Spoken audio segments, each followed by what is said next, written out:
Marie-Sophie Lacaro. En annonçant sa décision de laisser le journal de 13h sur TF1, Jean-Pierre Pernaut a provoqué de nombreuses réactions en chaîne. Tout est à bord, c'est l'émotion des téléspectateurs qui a inondé les réseaux sociaux. Ensuite, ce sont les nombreuses spéculations sur son remplacement qui ont encouragé les discussions. Enfin, le jeudi 17 septembre, TF1 a officialisé l'arrivée de Marie-Sophie Lacaro à la tête du journal de 13h.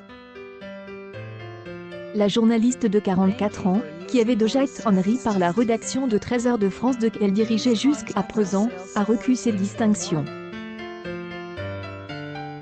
Mon 14 juillet avec les pompiers a commencé à être concentré chez les pompiers Paris de discuter et échanger jusqu'à la dernière seconde 3 toujours prendre le temps pour une photo souvenir avec la brigade 4, et applaudir encore et encore ces femmes et ces hommes BSPP, Caserne Champère et pompiers de Paris pompiers des France militaire 2028-33 pendant ses premiers pas sur TF1 ne se feront pas avant le 4 janvier, Marie-Sophie Lacaro ne pourra plus diffuser sur France 2, la fin de son partenariat avec la chaîne publique a été annoncée et elle annonce de son arrivée sur TF1.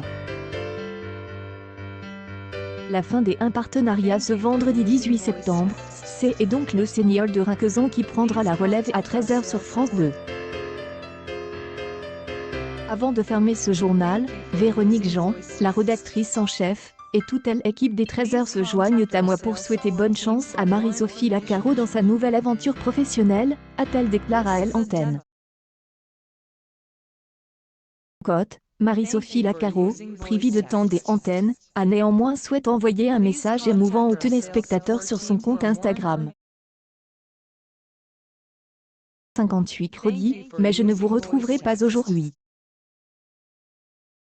Ce fut un immense honneur et un plaisir de vous faire un reportage tous les jours de la semaine depuis quelques années, a-t-il commence par une légende poignante, dans Elle Ombre de France 2, qui est éteinte. Je vous salue chaleureusement, chers fidèles téléspectateurs. Et également une très bonne opinion de l'équipe de 13h, des journalistes de la rédaction de France 2 à Paris, en région et à l'étranger, a-t-il ajouté. Enfin, Marie-Sophie Lacaro a adressé ses réflexions aux maquilleurs et coiffeurs, aux techniciens du montage, en salle de contrôle, sur le plateau et sur le terrain. La fin des un chapitre, le début des un autre départ de Marie-Sophie Lacaro, elle adieu rapide de nos seigneurs de Rinquezan. Marie-Sophie Lacaro a été privée de ses adieux. 17 septembre, TF1 a officialisé son arrivée au journal de 13h, en remplacement de Jean-Pierre Pernaut.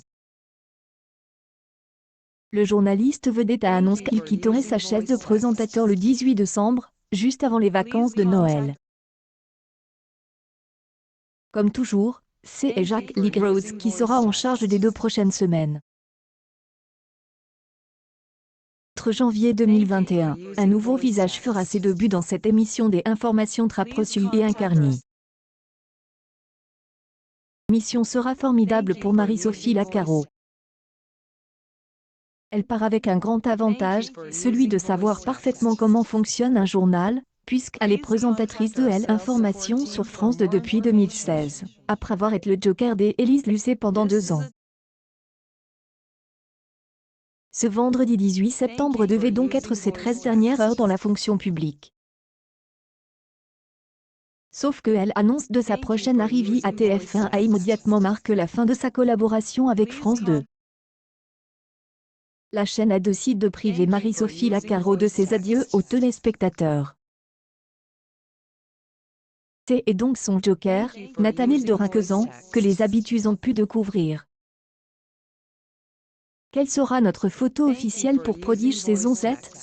En attendant, quel bonheur d'être au code de Pietra Gala, Julia Fuchs Pranoé, Gossuar Capucon, Prodige of Prodige au jury France 2 Zandmelchin et il voulait faire part de la nouvelle aux téléspectateurs et envoyer un message à son ancien collègue Kilovomi Job, une publication partagée par Marie S. Cependant, ce N est qu'à la fin du journal que nos seigneurs de Rinquezan a pris la parole pour ce message plus personnel.